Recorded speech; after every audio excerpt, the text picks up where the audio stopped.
Ay nakabalb naman tayo. Kung may problema ilaw lang naman yan. O yan.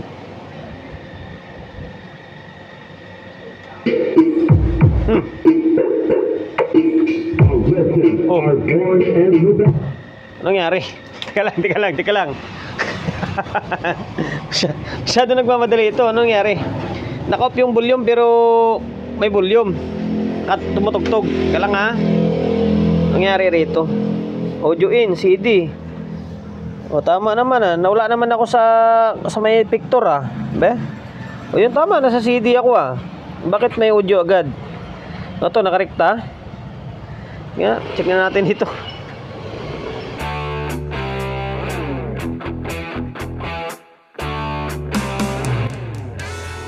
Welcome to my vlog. Yun, bali.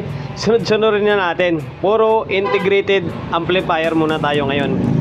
Kana lang natin balikan yung mga power amp. Kaya sa mga pinding ko sa power amp, pasensya na. Kung integrated. Pag power amp is power amp.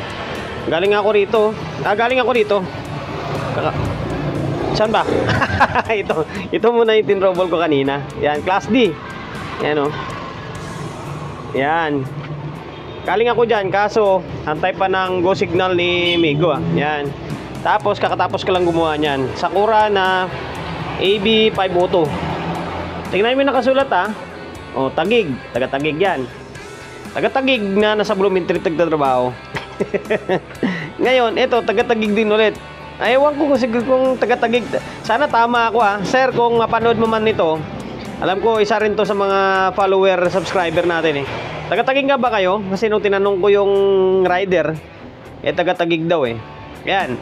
Basta wala, itutuloy na lang natin. Ayun, for today's video, ito, integrated ulit. Sunod-sunurin na natin. Unang-una sa lahat, magpapasalamat muna tayo sa may-ari nito. Sir, maraming salamat ah. Shoutout sa inyo. Maraming salamat sa pagkakatiwala ng unit nyo rito sa akin. Kahit na malayo, pinapadala mo pa. Baya Lalamove. O yun, pinadala lang dito sa akin to, Baya Lalamove. Kung ano ito is, ito to.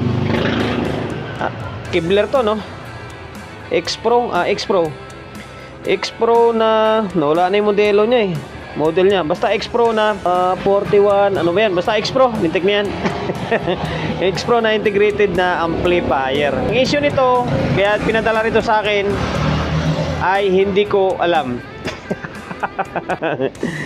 Minsan yung mga nagpapadala sa akin hindi kami gaano nagkakausap ng maayos basta gawin na lang natin matitesting naman natin yan bago natin i-troubleshoot Shoutout sa inyo sir ah. Yun, bali ayun, tinanggal ko na yung takip yan, para hindi na umaba yung walang kwentang vlog natin. Ngayon ayun, nagkabit na ako ng speaker oh. Yan, may dalawang speaker na, yung common na or lagi kong ginagamit na speaker dito, dalawa. Yan. Tapos, yun, laptop natin, nakahanda na yan dahil galing tayo sa may isang vlog. Diretso na. Dahil di natin alam to Sana. Ay, nakabalb naman tayo. Kung may problema, ilaw lang naman yan. O yan.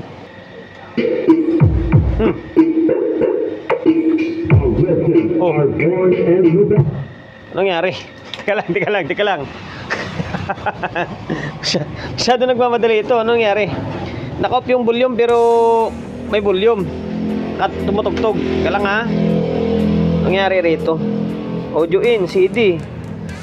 O tama naman ah. Nawala naman ako sa may picture ah. Be? O yun tama, nasa CD ako ah. Bakit may audio agad? Ito, nakarekta. Nga, check na natin ito. Tama ba sir na yun yung issue na kailangan kong gawin? Nakarekta. Nakarekta oh. Ulitin natin. Oh, yan. Nag-on. Naka-off yung volume ha, pansinin nyo oh. Ayan, CD oh. Namamatay lang kasi naka-bulb pa ako hindi naka-full volume na siya agad. Ayun, yan siguro yung issue na kailangan natin gawin. Yan sir, yan siguro yung issue na na dapat ko gawin no. Comment ka na sa comment section dyan. So yun guys, bali ito siguro yung trouble na kailangan natin ng i-fix sa video na ito.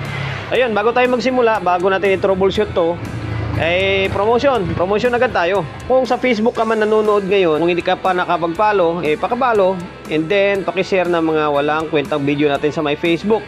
Kung sa YouTube channel ka nanonood, like, share, and then siyempre paki-subscribe. Tapos paki-hit ng bell button sa gilid para updated ka sa mga susunod na video na i-upload ko. Kasi araw-araw ako nag-upload ng video, either Facebook and then YouTube. Yun.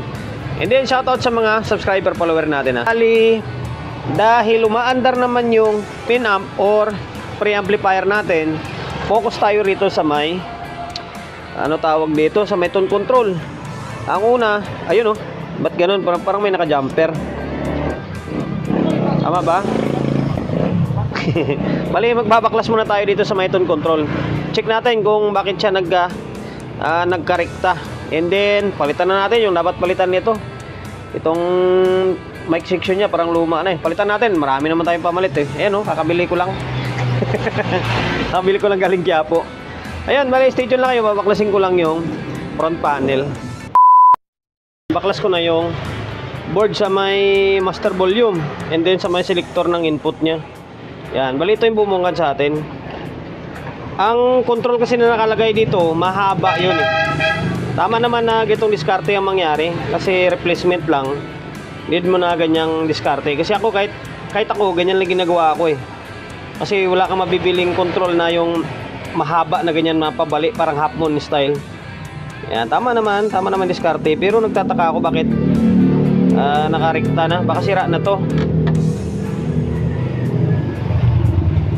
Yan, silipin natin ground.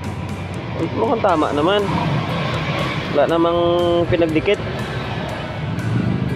Tama naman. Yung ngayon, tinatamad na ako mag-test nito, magsukat-sukat. Diretso palitan na lang natin. Pamalit naman tayong bago Ganun din naman So ngayon, papalitan ko lang muna ito. And then testing natin kung mag-off yung signal kapag naka-off yung control. Bali ito, napalitan ko na yung control. Ito, bago na to binalot natin ng tape. Yan lang. Binalik lang natin sa katulad nung unang gumawa din. Yung style, ganyan naman talaga yung gagawin kong style Kasi wala tayong makuhang replace na mahaba yung paa niya. Bali ito yung luma. Yan, ito yung binaklas natin. Ito na, bago na yung pinalit natin. Tingnan, kumpara nyo. Itong sa akin, makinis pa. Makinis pa sa single mom. Ayan 50k parehas. So ngayon, try natin Try natin kung pag-on natin is may audio agad. Ayan umaandar na yung natin Kanina pang umaandar yan. Serbahan natin. Kanina pag-on andar agad yun Ayun, nag-relay. Wala Hindi umandar, di ba? Kanina pag-on umaandar agad Tingnan natin kung may audio. Baka mamaya walang audio. Ito. Ayan namamatay. Teka lang, lagay natin sa 220. Nakabalb kasi tayo kaya pag ginahataw wala namang problema na yung amplifier niya Okay. Ulit. Yan na, naka-off yung volume Ayun, nag-relay na diba? Balance. Yun lang, wala na.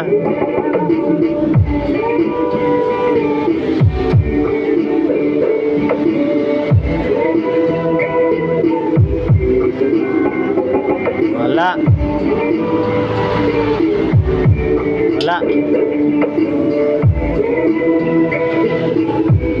Wala, yun ang nakakalungkot. Akala ko nandito lang sa master volume. Wala, sira yung balance, sira yung treble, and then bass. Kasi alam ko bago na yung sa bago na sa may balance, itong sa may bass mid, and then bass mid niya, bass mid? Bass treble is luma yan. Luma talaga yan kasi medyo nakakalawang Yan, hanggang dyan. Ang gagawin natin, palitan na natin lahat yan. Para wala na masabi yung customer natin. Bagkus matuwa pa si sir sa atin. Yan, palitan na lang natin. Total, napalitan na natin ito. Sabay na natin. Kasi nga, may problema naman na ito, ang problema natin is nakalubog ito. Mag-grinder na naman tayo nito. Okay lang, sama sa trabaho natin yan. Sa ngayon, stay tuned lang kayo. Magbabaklas ulit tayo ng tone control. Nabaklas ko na yung board. Yun, tanggal ko na rin yung mga control. Dito tayo medyo nalungkot. Hindi lang control pigtas yung ibang mga resistor na Yan, kinain ng kalawang. Bali, papalitan na rin natin yan syempre. Yan, lahat ng pwedeng palitan na yung malapit maputol, palitan natin yan. Yung iba naman okay pa Tapos dito sa may effects ng mic nya. Okay, dito wala namang kalawang dito Okay pa rito. Yan, ito yung mga control nya. Marami din. Ubusan tayo ng mga control ito. Yan, bali 1, 2, 3, 4, 5 6, 7, 8, 9, 10 10 piraso. Bali 1, 2, 3, 4, 5 6, 7, 8 8 na mono. Dalawang stereo lang. Bali, hindi na pala tayo magpuputol guys. Hindi na tayo mag-grind nito kasi maiksi sakto yung nabili natin, maiksi din. Saktuan lang talaga. So ngayon, stay tuned na kayo. Palitan ko lang yung control and then palitan ko itong mga kinalawang na pyesa. Palitan ko na yung control.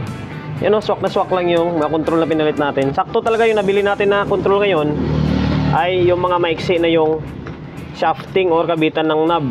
Okay lang, saktong sakto lang talaga siya. Ayan yan, parang sinukat. Sinukat. Ang ganito kasi siya, maiksi na-match lang dyan yan, sakto, hindi tayo mag-grind.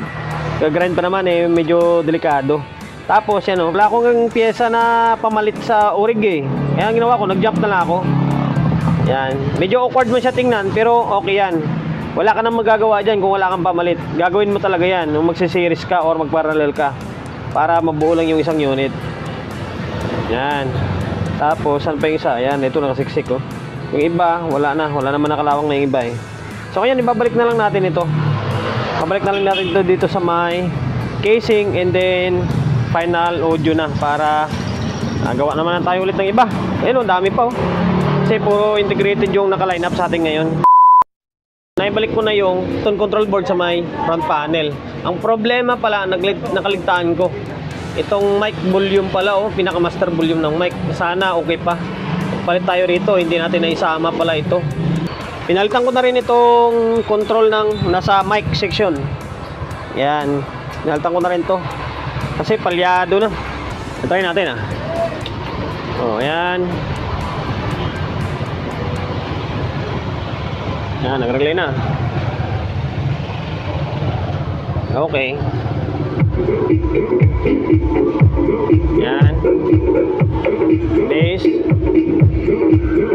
Mid. So, balance. Left channel. Right channel. Yan. Center.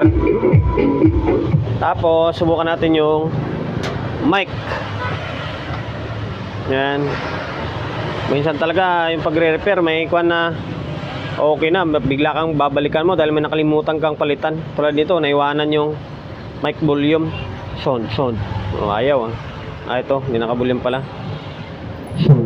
Yan Sound. Check mic testing. Sound. Okay na. Sensya na kayo guys medyo ngunguin natin ng tunog ng audio natin kasi puro bass yung nakakabit doon, hindi ko nakabitan ng high. Kasi nung nakaraan kasi puro power amp yung tinitesting natin. Iniwasan ko na masunog yung tweeter natin. Sound. Ito. Sound.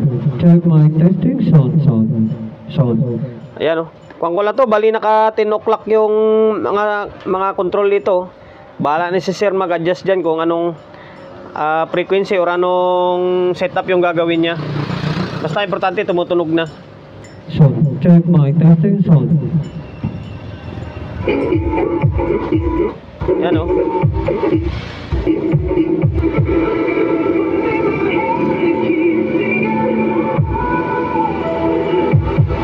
ngayon, okay na to. Hanggang dito na lang yung walang kwentang vlog natin. Kasi marami pa tayong gagawin. Okay na, balikan natin yung ginawa natin. Ang una nito, ang issue nito, di ba, kanina pag on natin is ngariktang umaandar na agad siya. Wala siyang control dito. Pinalitan natin yung master volume, naging okay. Nagkaroon na ng on-off yung signal. Ang problema dito naman, hindi naman nagpapangsyon. Yung bass, treble, and then balance niya. Palit na. Tapos sinabay na natin dito. Yan, para matuwa na yung may-ari sa atin. Wala na silang masabi.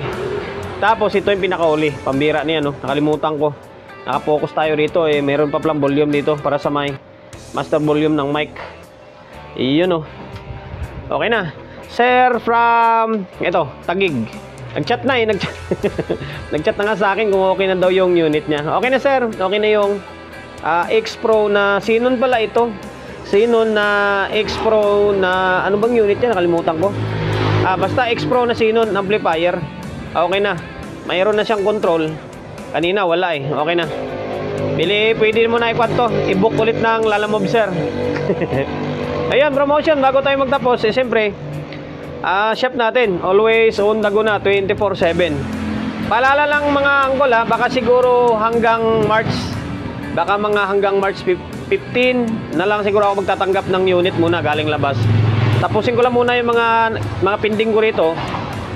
Kasi by katapusan ng March magbabakasyon tayo ng Iloilo. Pagbalik ko na lang, 1 week lang naman yan Pagbalik ko ng April, na naman ulit saka tayo tatanggap ng hatawan.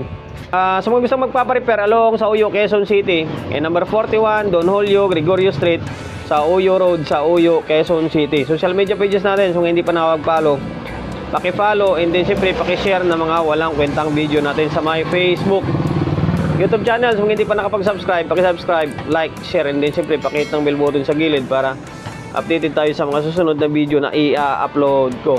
Ingat, God bless, and then peace sa atin lahat.